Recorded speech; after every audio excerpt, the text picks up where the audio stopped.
Mark from the States, Mark from the States, it's Mark from the United States.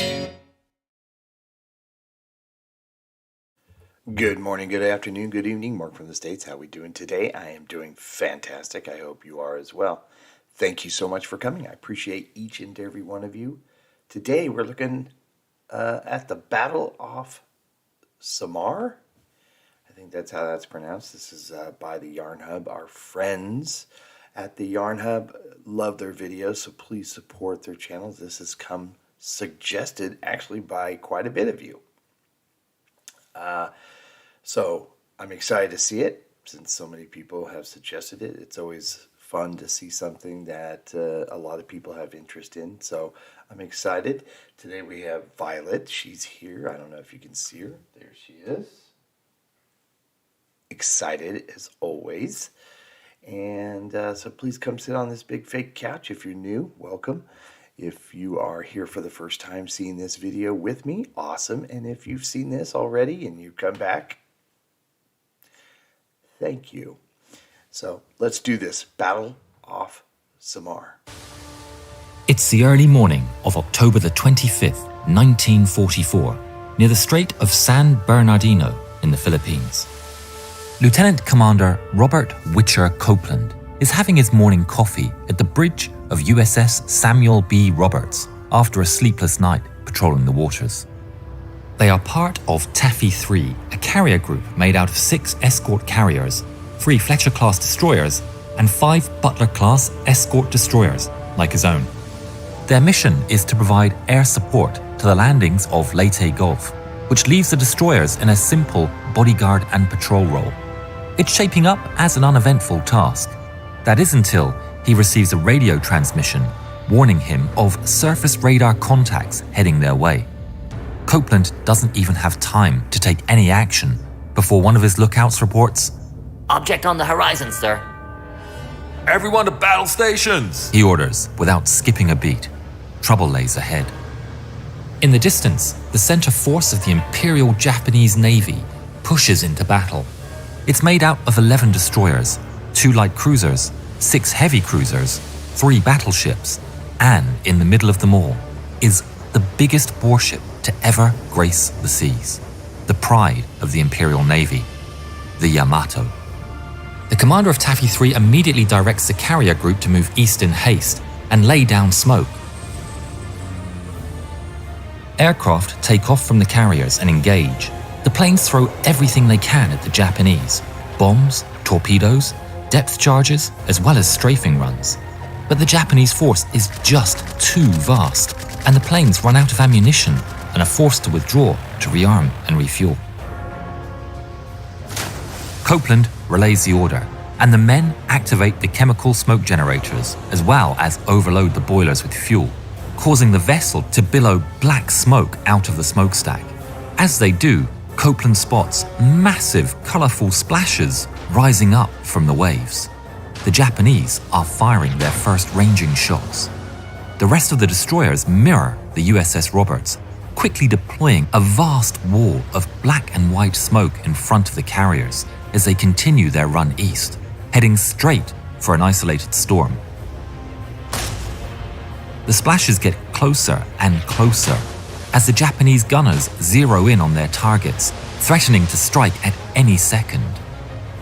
But to the Americans' fortune, they reach a rain score and visibility drops drastically.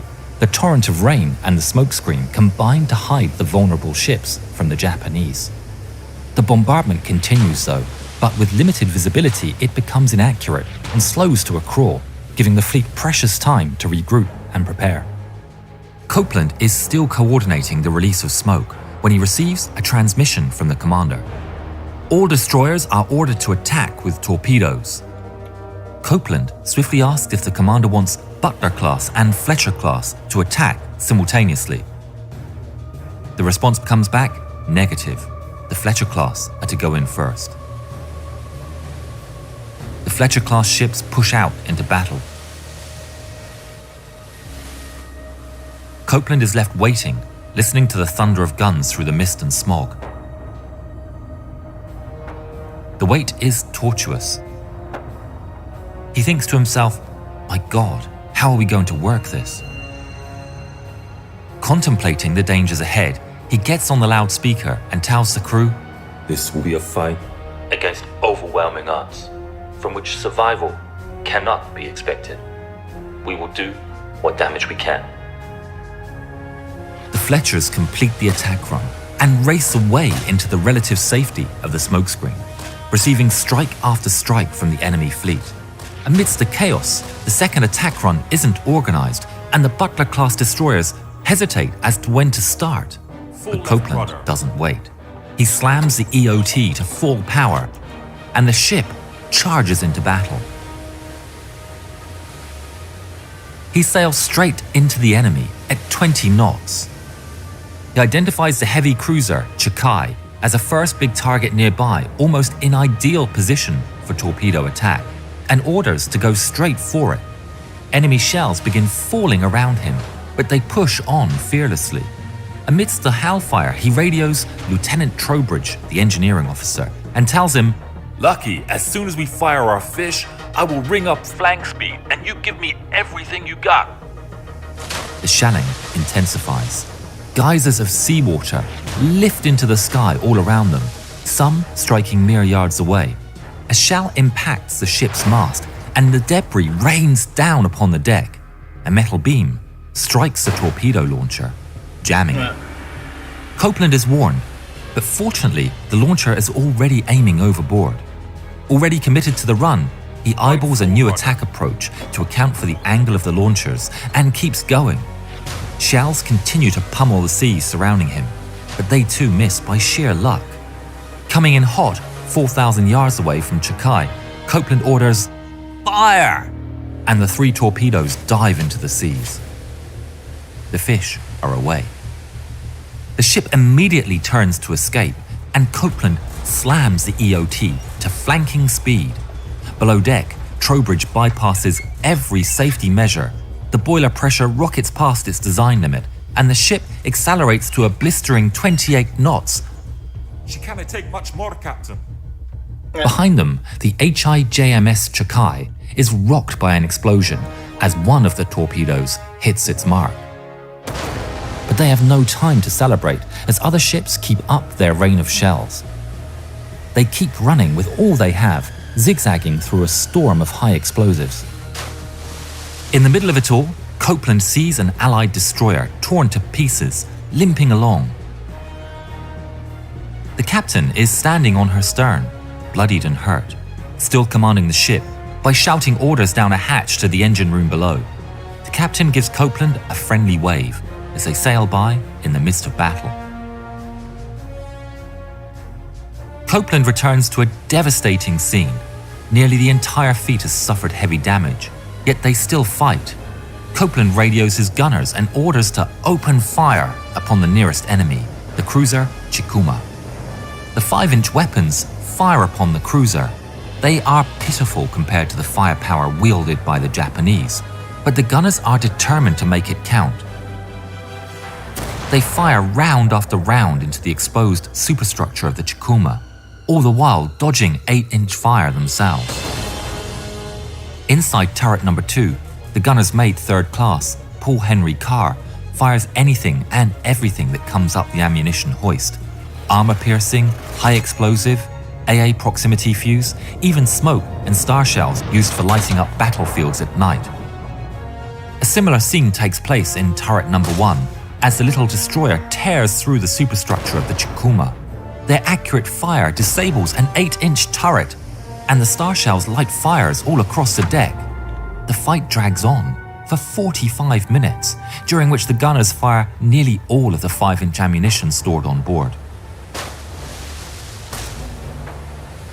But then a lookout shouts inside the bridge, "Captain, 14-inch splashes behind us!"